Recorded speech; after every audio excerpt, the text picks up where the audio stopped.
So that's the interim board. Next to Krish is Attorney Debo Pomalaji, who is handling our legal affairs. In the course of this exercise here today, Mayor Kweyama resumes her duty as chairperson, and she will lead us. And now and then, some of us will pop into the discussion. Even Debo, the lawyer, will also come in matters that relate more to law than the stuff we're dealing with. So, thank you very much. She will read the short version of the statement. There is a longer version, which you will also get. So you will get the short version and the long version. And once she's done with the reading, we'll open up and you can ask whatever questions you have in relation to this issue that we're dealing with here today. Yeah. Thank you. Good afternoon. Ladies and gentlemen of the media, thank you for taking the time to join us today. As Mr. Tsedu has already explained to you, we are the former interim board of the SABC that was appointed by Parliament. The National Assembly had appointed an ad hoc committee in 2016 to look into the immense challenges which beset the SABC at the time.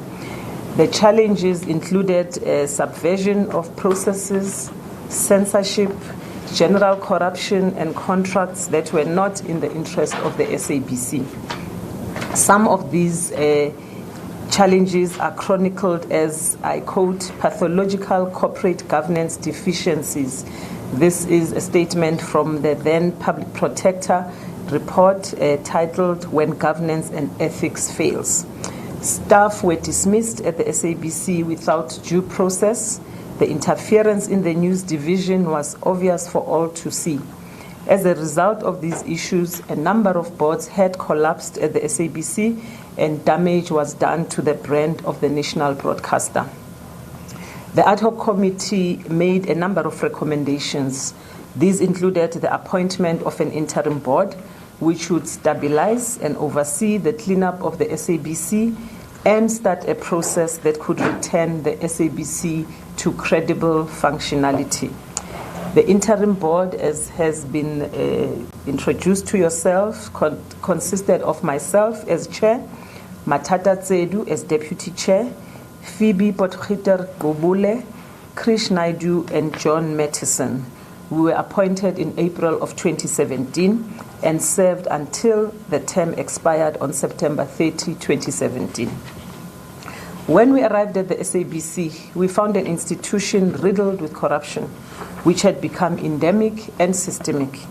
Top executives had placed their own people in strategic positions in various divisions.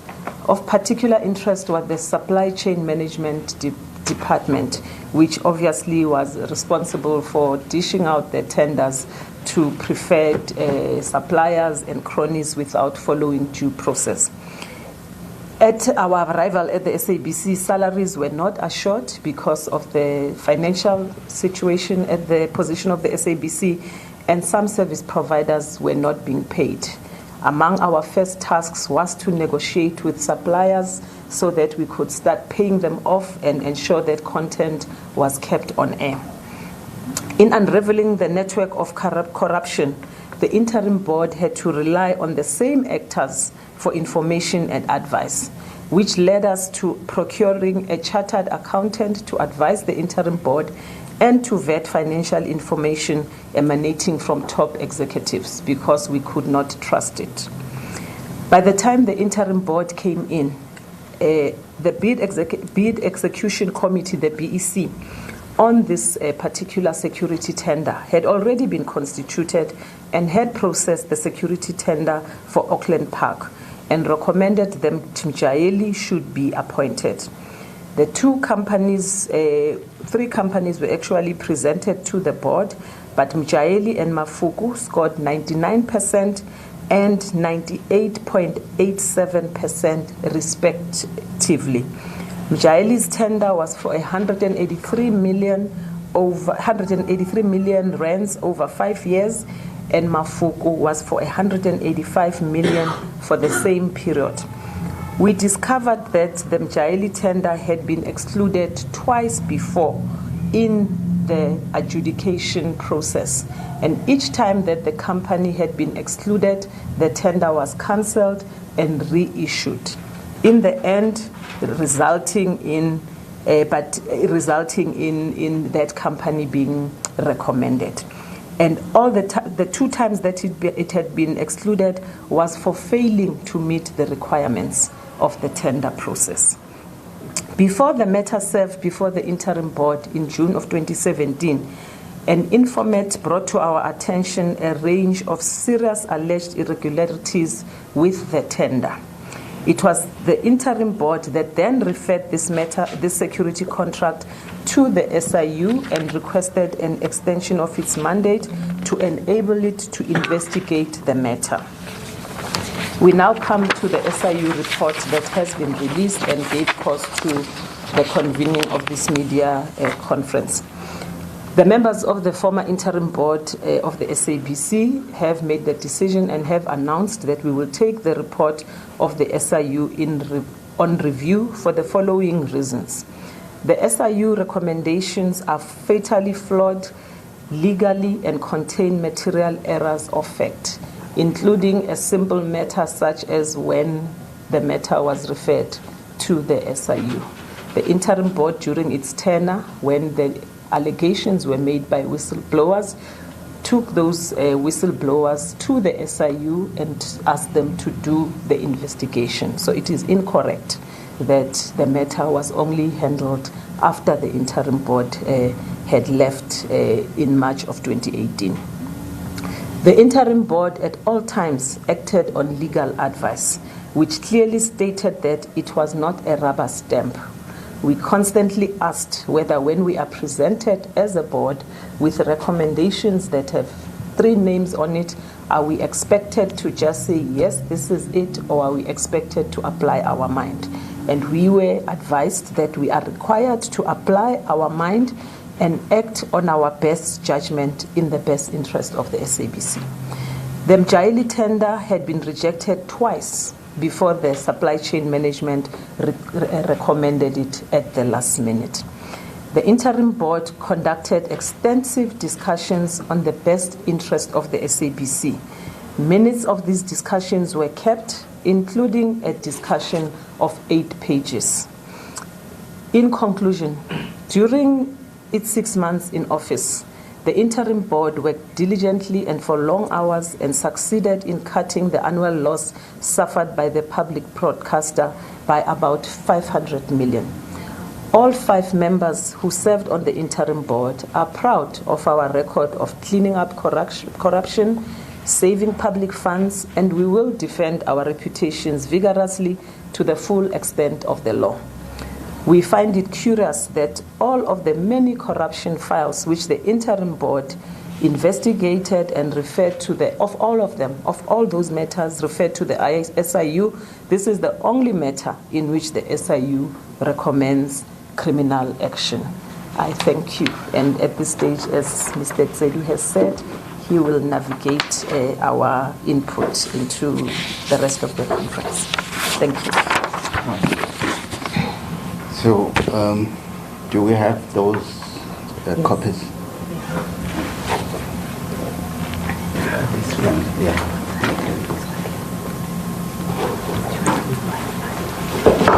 And then we can take questions unless other board members want to add something before we open. Covered. Yeah.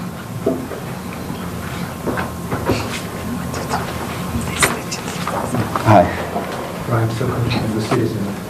Your board came in to clean up the SABC of governance deficiencies, as the former chair has put it. Were you surprised by the report of the SIU, which is implicated in answer one. Thank you. But I'm not the only one that's going to answer, so my colleagues should feel free to pitch in. Yeah. Yes, we were very surprised. From the time that a draft report was issued, which started to suggest that there could be wrongdoing on our part, we engaged Mr. Malachi to, on our behalf, respond and point out the areas where we believe that the draft report had erred. To our surprise, when the final report came out, it is still the same. So we don't know whether the SIU did not consider our inputs or what happened at that stage. We were always conscious of governance processes. We were always conscious of doing the right thing. We could not come into the SABC to fix what was wrong as directed by Parliament, which in fact is the people of this country. The people of this country entrusted us with a responsibility to go and fix things. And we worked long hours. That 6 months, everything else in our lives came to a standstill so that we could ensure that the SABC was being restored to what it should be. So yes, we were very surprised that we would be the ones that are now being fingered to be doing wrong. And the fact that when whistleblowers alerted us to the fact that there had been wrongdoing in the past, we are the ones that took it to the SIU. We are the ones that said to the whistleblowers they should be interviewed by the SIU so that they could give those facts to the SIU instead of them relying on us saying whistleblower said this or said that. And to our dismay, we even felt that those whistleblowers had not been engaged as vigorously as they should have been, because even the stories that they told us really horrified us. But unfortunately, we don't see any of that emerging in the report. Yeah, I just wanted to add that part of the finding of the SIU is that the bid execution committee that had made the recommendation to the board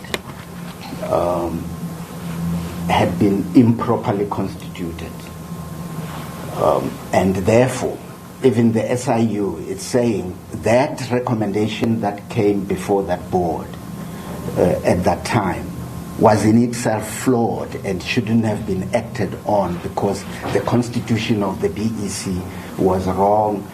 The rules of the SABC are that there must be a number of general managers that constitute the BEC, and a number of them had been excluded from that BEC. This is happening before we arrive, right? So when we get there, we don't even know that the BEC was improperly constituted. We were acting on the basis of the whistleblower who had spoken to us about these issues. So the SIU says we should instead have cancelled the entire process and have it restarted instead of going for the second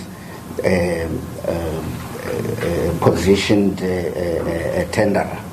Now, that was not, we were told that was not going to be possible because the company that was at that time providing security, which was called Venus, its contract had expired more than 2 to 3 years, I think. And it had been extended as they were tendering, and Mjaeli was not making it. The tendering process would be aborted, and then Venus' contract would be extended. So we were told, legally, you can no longer extend Venus. So you have to make a decision here and now. And we were sitting there with this information from the whistleblower and the fact that if we don't make any decision, we would be left in a few days' time with an SABC without security. It's a national key point. In other countries, institutions like the SABC have tanks with soldiers outside. Here we rely on civil security provision. So in our view, the prudent thing to do was to go with the number 2 company so that the SABC does not suffer. And that is how this decision happened. And the company that we went with, Mafuko, provided security to the SABC and is up to date, still providing that security. The SABC has not suffered any losses as a result of the decision that we made. Now, I think the last point that one would make would be that when an anonymous email arrived at the chair of the, not the interim board, but the chair of the full board, saying that some board member and an official of the SABC had received money.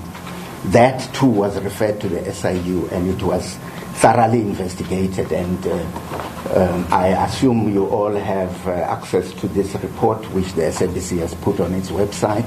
If you go to the page,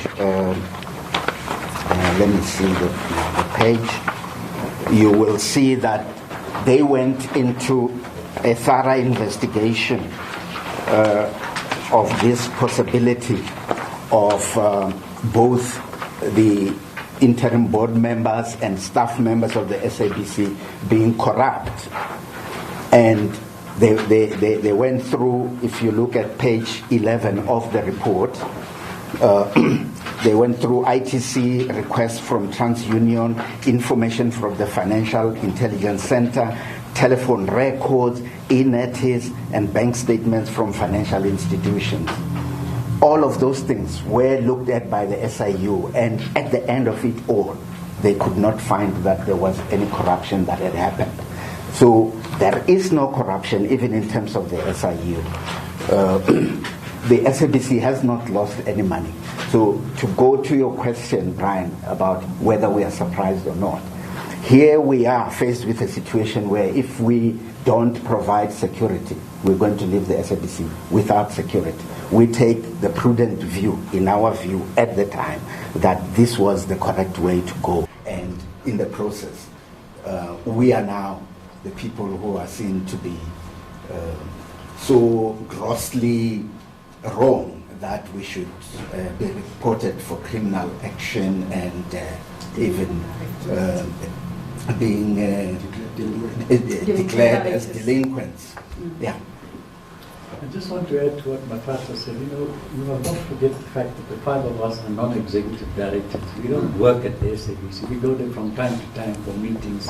And when we decided this tender, we had a whole range of executives in our meeting. And not one of them said that, by the way, this bid evaluation committee was flawed 3 years ago. None of them said that. So we act on information given to us by executives of the SABC. Yeah. Yes, Angela from SABC Radio News. I had wanted to clarify because the report says it was Ms. Makatini who actually brought the situation to the attention. It's not true. That's amongst the factual inaccuracies because we've got the correspondence and information to that effect that the moment we dealt with the information from the whistleblower, we referred it to the SIU because they were investigating other matters at the SABC. And we also requested the extension of the terms of reference of the SIU to include investigating this matter. What the new board or the board at the time did was to then oversee the process of that extension. But the actual reference came from the interim board because we dealt with the matter of the whistleblower. When we, at the time when the board was appointed in I think October 2017, that was part of our handover report to the board that there is this matter, these are the issues. We have referred the matter to the SIU, and we still have to complete the legal process of extending the proclamation to make provision for this. So I think it's just among some of the factual inaccuracy which is part of the reason why we want to take the matter out on legal review, the report of the SIU. My other question was, in one of the interviews that the head of the SIU did, he said that you got legal advice, particularly from the Treasury. Especially from? From the Treasury. From the Treasury. About the tender, about the process. It was not legal advice. At the meeting where this discussion took place, there was all sorts of reasons that were given about at what point could a board change a BEC decision. So if the difference between the two competing companies is less than 1%, somebody said even if it is less than 11% at one stage. So, yeah, so Ayanda Mkhize then sent an email to a friend of hers at Treasury to say, if these people want to change this thing and they are going to use the BEE status of the one company as the main reason, would that be right? And the friend to Ayanda said she doesn't think it would be correct. It was not like a formal request by the SABC to Treasury to say we are having this issue, please provide, give us a determination. It was nothing like that.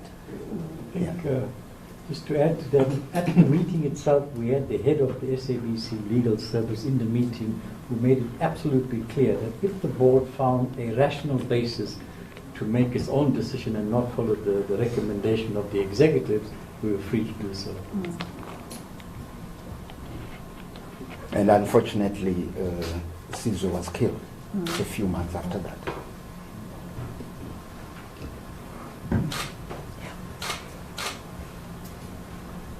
Yeah. I'm from Newsroom Africa. Just a short one. You said there's a number of cases that you have referred to the SIU to investigate. How many were there?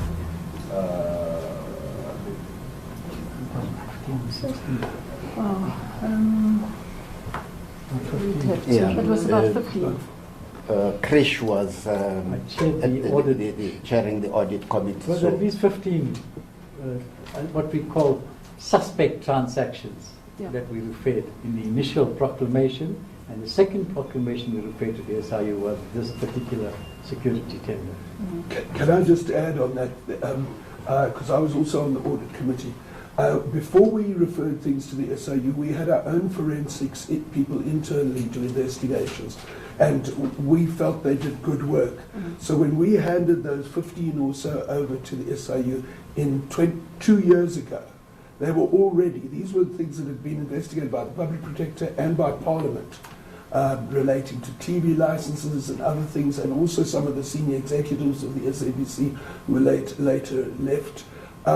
All those cases were taken to the SIU 2.25 years ago, something like that.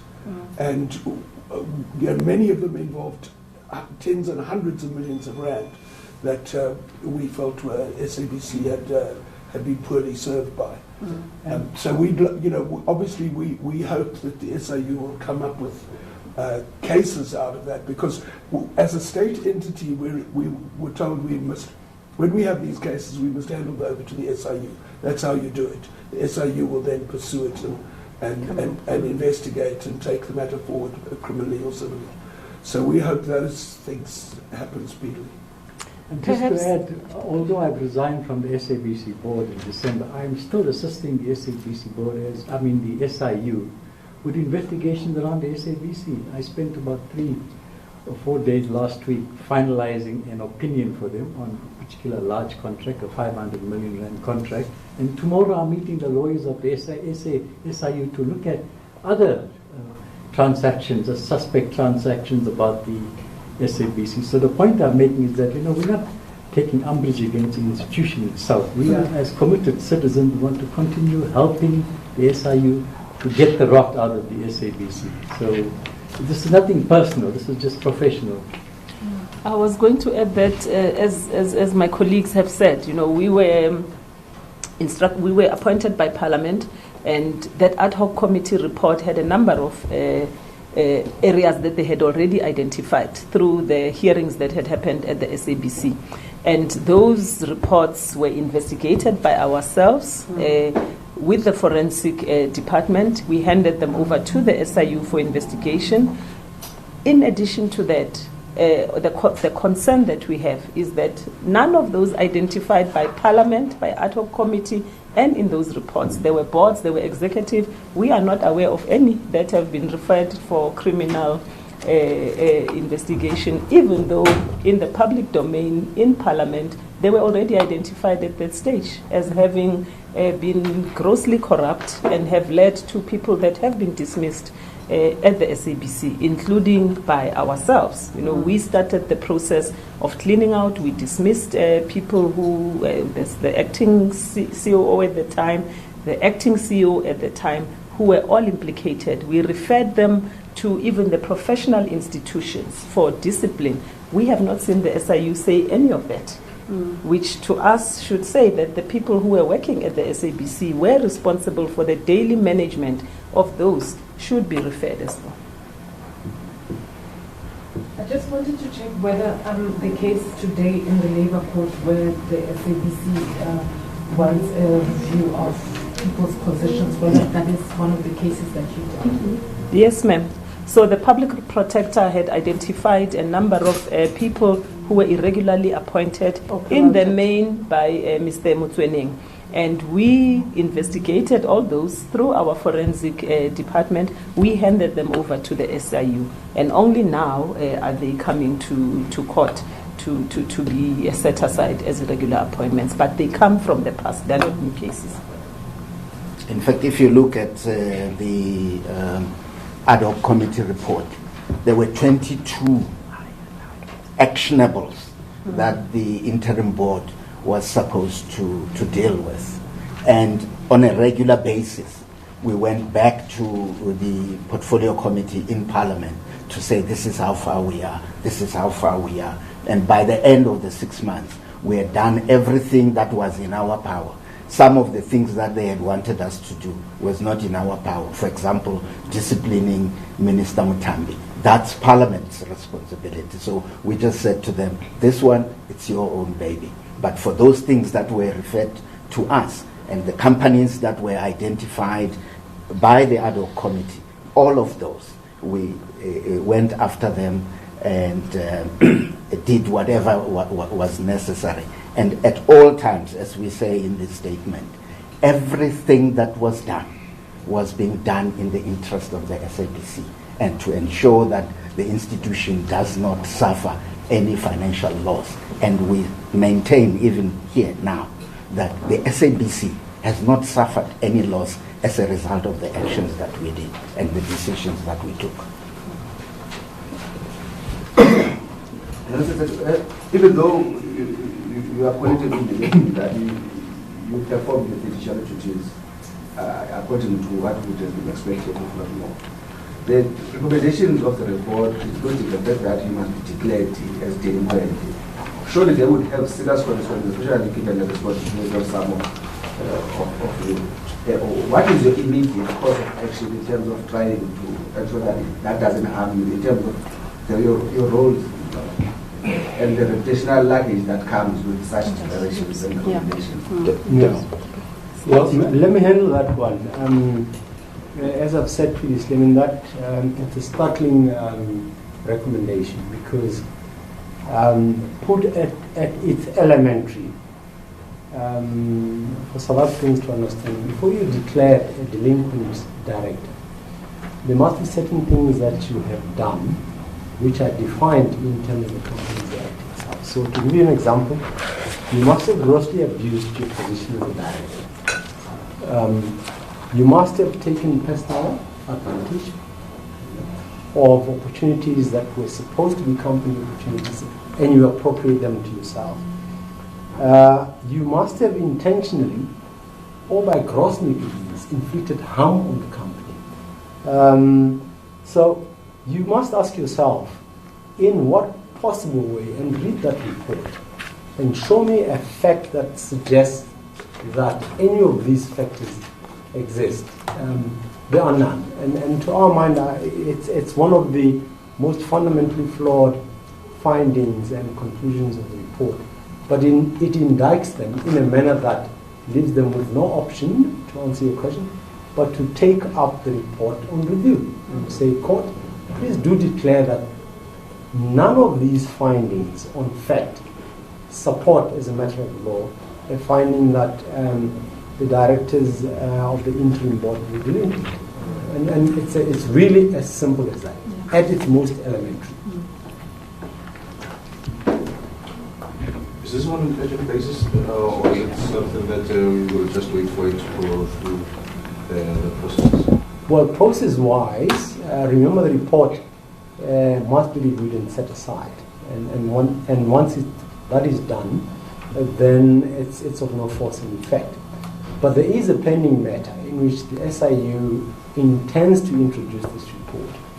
And that's the court fight between Jaeli and SABC, in which the SIU is joined. It's a pending court matter already. Our view is that we need to intervene in that court application and make sure that no findings are made in relation thereto based on a report which we say is fundamentally flawed. So it's not an urgent application in the sense that whatever they say, and remember what they say is that they will apply in due course for an order to that effect. But what we're saying is that report cannot be used by any court as a basis for arriving at a conclusion to that effect. Yeah. Okay, let's start then. Okay, when you reviewed and decided to go with Mafoko, what did you find was wrong with Jaeli bid?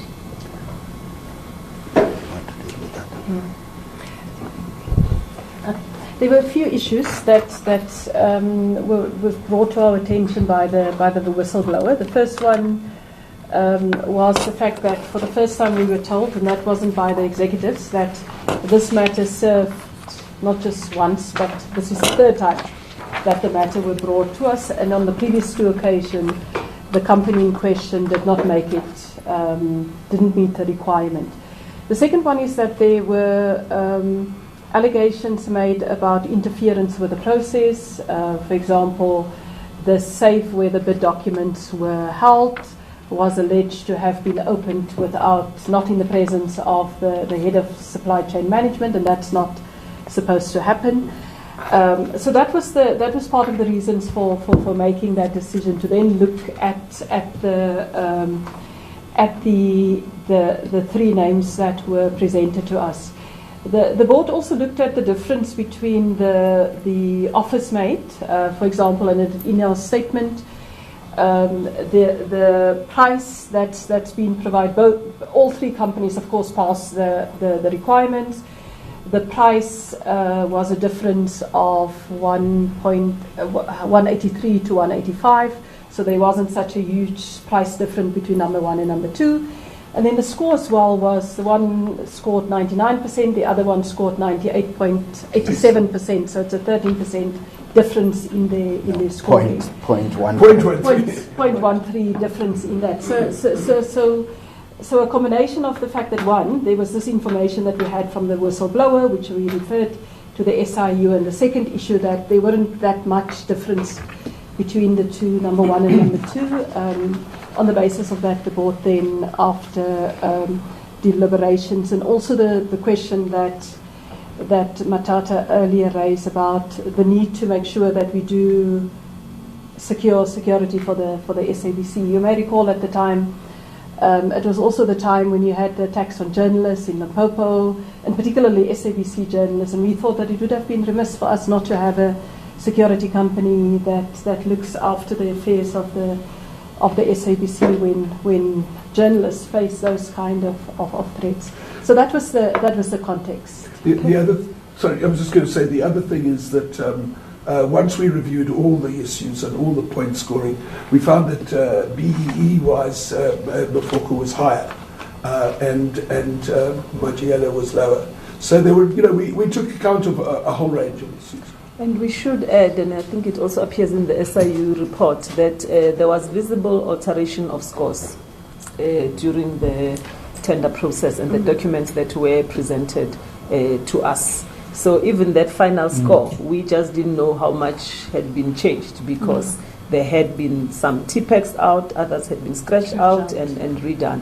And the SIU report also finds that as a flaw in the system, that scoring had been changed during the process. And also at the meeting where we made our decision, the group CEO himself said that we had to make a decision that day. So we were under serious pressure. So there was no option to either refer it back or retender. He cautioned us to that, and we relied on that information. Actually, earlier on when we were chatting as just preparing for this press conference, we were even reminded that at our induction, when we first arrived at the SABC, before we had had any opportunity to even hold a formal board meeting, we were under pressure to approve this security contract, and we refused, and we said there is no way we are going to just step in here and approve a 185 million contract. It needs to go into the normal board diary, including the committees that would approve before making a final recommendation to the board. And with hindsight, there was a lot of pressure on us to approve this tender. Just one, if there was a lot of pressure, as you put it, and you were in hindsight able to put it to say that this should be part of a normal process, I'm still trying to get to the question my colleague had answered earlier, the answer to it. Why Mafoko? Why not the other one? If they scored a higher BEE, but then there was still visible alteration of scores, then it would have meant that neither Mafoko or any of the three would be liable to get a contract, because there's shouldn't you have perhaps exercised your question? Yes, the SABC might have been left without a security for some time, but would that mean that you should accept a flawed process of which you're already aware that there are visible alterations? And what if a journalist had been injured in that time? Yeah. Remember, it was a very tense time. One of the decisions we also took was that they must cut back on security for us on the 28th floor and add security out in the field for the journalists. Because remember, we had a journalist die around about that time. People were under real threat. So, look, obviously with hindsight you can discuss could there have been another option. But we feel strongly that in the light of the evidence, the information we had at the time, we would not want to have it on our conscience that there was no security in the SABC.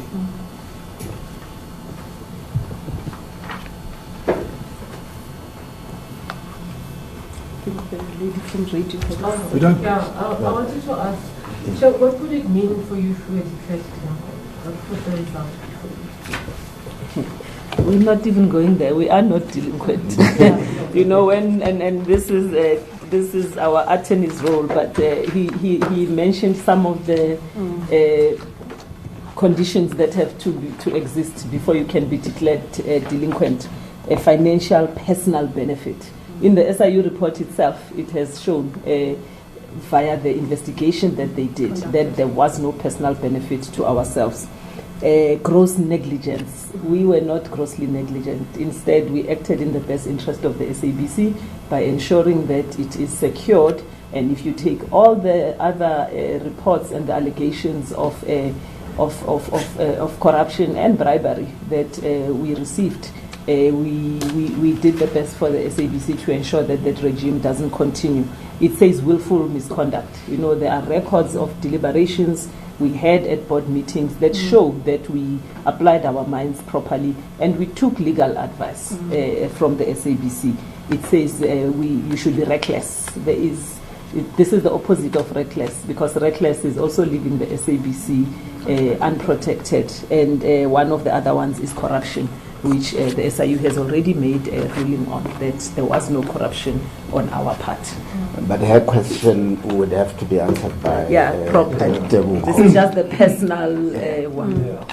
As to what does a declaration then mean for the person so declared, right? That's your question. The consequences are dire. in the sense that you literally can no longer be a director of any other company, whether it's a state-owned corporation or a private one or a listed one for that matter. And you can also not be able to hold a position of trust. So you can't be appointed a trustee because you've been declared a delinquent. It is precisely for that reason that the bar is set as high as I've said. So you must have been blacklisted. You must have been a person that, took the interest of yourself and said, I'm going to appropriate to myself personally. Interest, personal gain in competition to a company that I am supposed to be in a fiduciary position with.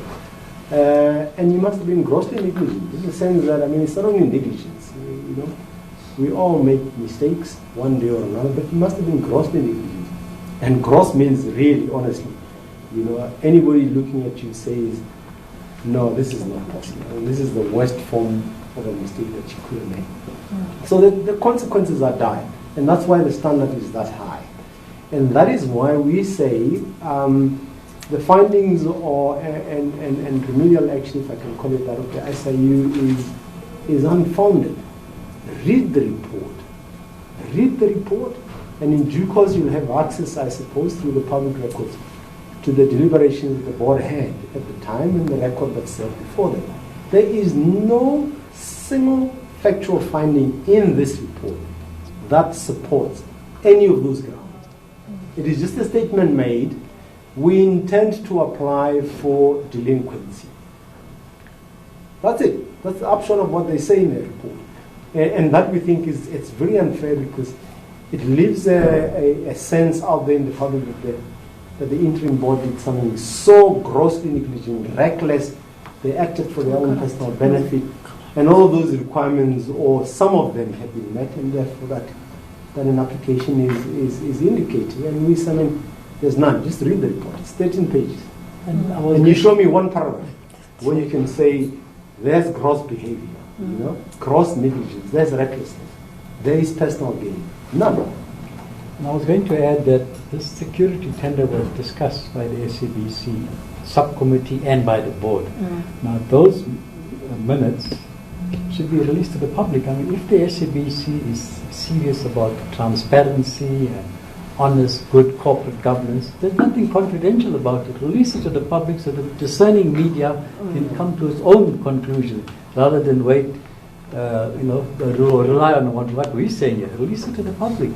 And I was going to suggest that if the SABC is reluctant to release it to the public, I will persuade a non-government organization to bring an application in terms of the promotion of Access to Justice Act to access those minutes from the SABC and publish it so the entire country can see that we acted in the best interest of the corporation. Yeah. Yes, Brian. Should the courts rule in your favor, are we likely to see any lawsuits against the SIU, just to clear your names? We haven't discussed that at all. We come into this from a non-vindictive position. We just want to clear this mist that has been created around us, whether we would then make those determinations later. But as we sit here, that is not the intention. I think embodied in the question about what was weighing on the mind of the interim board when it went for Mafuko and not the other one would be, I hear in that, why did you trust this whistleblower's allegations to a point where you decide not to go with the BEC? By that time, and you can go to the High Court and find some of the decided cases against the SABC. For example, it was the loan evasion on the licensing. The entire proposal for this company to provide this service was generated by a senior SABC official on SABC technology, like your laptop, and then you give it to Mathatha, and Mathatha comes back tomorrow to present to you and others, and on the basis of that presentation, a deviation is then decided, and you are appointed to do this thing. And you can't even do what you are alleging you will do. So the SABC was losing a lot of money. We come in, we close that contract. They go to court, and the court ruled in our favor. So by that time, you already have this knowledge that things are really quite rotten here. We closed the TNA breakfasts, which I'm sure all of you know. That contract still had a year to run. But we said we're not going ahead with it. They brought a lawsuit of 140 million, which meant that that is the money that they would have made in that year, which the SABC would not have received 1 single cent, even though the SABC was carrying the entire production costs. And we said, no, you can go to court. We're not continuing with this. It is wrong for us to do something like this and sit here as people who have been brought in to clean up and then preside over you guys looting this institution. We are not going to do it. So even in this matter, uppermost in our minds is you're dealing with an institution that is thoroughly in trouble. And the better of the two devils is to go with the number 2 guy. The difference between them, it's 0.13. It's not even like somebody got 60 and the other got 90. No, 99 and 98.87. So that's where we are. I just thought that I was in your question. Maybe that will help you understand why. Yeah. I just wanted to add something about how the SIU works. You know, it's governed by an act of parliament, and it only works on a proclamation. So the SIU can do nothing until the president proclaims that you must do something. And it's nothing more than an investigating body. That's all the SIU is. There's no requirement to make any recommendations. So they made recommendations here. But the point is this, that the only person that can see, in terms of the law, the only person that can see an SIU report is the president himself, no one else. That's set out very clearly in the SIU Act. And one of the things I raised both with the chairman of the SABC board and the head of the SIU is, how did this particular report, which is confidential, get into the public space? And I'm still waiting for both of them to come back to me on that. Thank you, colleagues. I think we have covered all your questions and given all the facts that we know on the matter. Just perhaps in closing, we are the same people that were appointed to go and fix rot and corruption. And it has always been our aim and our focus to do that. And for that reason, we are the last people that would then go and act against the SABC. We have always acted in the best interest of the SABC, sometimes putting our own careers and other things on hold so that we could complete this task at a big disadvantage to ourselves. And we still remain committed to good corporate governance, to rooting out corruption wherever we are. And that's all that we did for the SABC, do what was in the best interest of the SABC. Thanks, colleagues. Okay.